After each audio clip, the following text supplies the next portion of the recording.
નજર કરીએ વિગતવાર સમાચાર પર। મહત્વપૂર્ણ સમાચાર પાટણથી સામે આવ્યા છે કે જ્યાં પાટણ જિલ્લાના રાધનપુર હાઈવે પર રસ્તા પર આવેલ કૈલાસ પ્લાઝા શોપિંગ સેન્ટરમાં ભીષણ આગની ઘટના।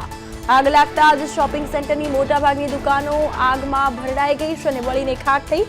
રવિવારના દિવસે જ ખુલ્લું મુકાયેલું જે રેડીમેડ શોરૂમ જે સંપૂર્ણપણે બળીને નાશ થયું છે।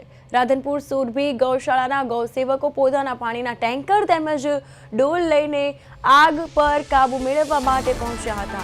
તો રાધનપુર નગરપાલિકાનું ફાયર ફાઇટર બગડેલું હોવાના કારણે આગ પર કાબુ મેળવવા માટે નિષ્ફળ રહ્યું। બાદમાં પાટણ નગરપાલિકાનું ફાયર ફાઇટર પહોંચતા આગ પર કાબુ મેળવાયો છે। આ ઘટનામાં વેપારીને કરોડો રૂપિયાનું નુકસાન થયું હોવાનું અનુમાન છે, જ્યારે પ્રાથમિક રીતે શોર્ટ સર્કિટના કારણે આગ લાગી હોવાની શક્યતાઓ વ્યક્ત કરવામાં આવી છે।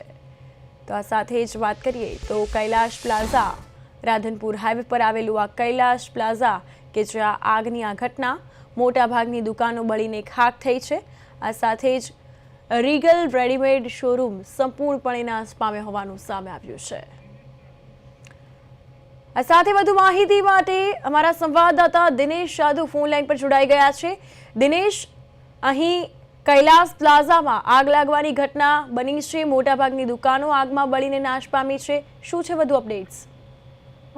જી ચોક્કસથી કૃપા, રાધનપુર વારે રોડ ઉપર કૈલાસ પ્લાઝા જે આવેલું છે, કૈલાસ પ્લાઝામાં ઇલેક્ટ્રોનિક અનુમાન કે શોર્ટ સર્કિટથી આગ લાગવામાં આવી। જી આગ લાગવામાં આવી છે, જે તમામ દુકાનો જે છે એને મોટી પાયે નુકસાન થયું છે અને જે વધારે કહેવામાં આવે તો કરોડથી પણ વધારે નુકસાન થયું છે। જી કૃપા, બિલકુલ દિનેશ, અહીં રીગલ રેડીમેડ શોરૂમ કે જે થોડા દિવસ પહેલા જ રવિવારે જ ખુલ્લું મુકાયું હતું, વેપારીને પણ કરોડો રૂપિયાનું નુકસાન થયું છે, કોઈ પ્રતિક્રિયા સામે આવી છે?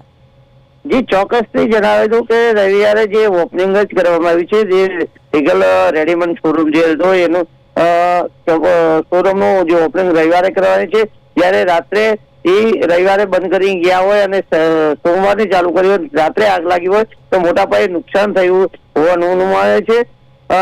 આ સાથે જોવાનું આવે તો રાધનપુર છે એ પણ આવ્યું હતું, પણ એનું જે ટેકનિકલ પ્રોબ્લેમથી પણ કામ નથી કરવામાં આવ્યું, ત્યારે પાટણથી બોલાવવામાં આવ્યું, એના લઈને આગ વધારે નુકસાન કરવાનું અનુમાન આવ્યું। જી બિલકુલ, અહીં પ્રાથમિક તપાસમાં એ સામે આવ્યું છે કે શોર્ટ સર્કિટના કારણે આગ લાગી છે, ત્યારે જે રાધનપુરનું મિની ફાયર ફાઇટર છે તે આવ્યું હતું તે નિષ્ફળ ગયું હતું અને પાટણથી જે પ્રકારે આ રીતે ફાયર ફાઇટર બોલાવવામાં આવ્યું છે, ત્યારે રાધનપુરમાં આ પ્રકારની જે તંત્રની બેદરકારી કહી શકાય, કારણ કે આગની આ ઘટના બને અને ત્યારે સમયસર ફાયર ફાઇટર ના પહોંચે।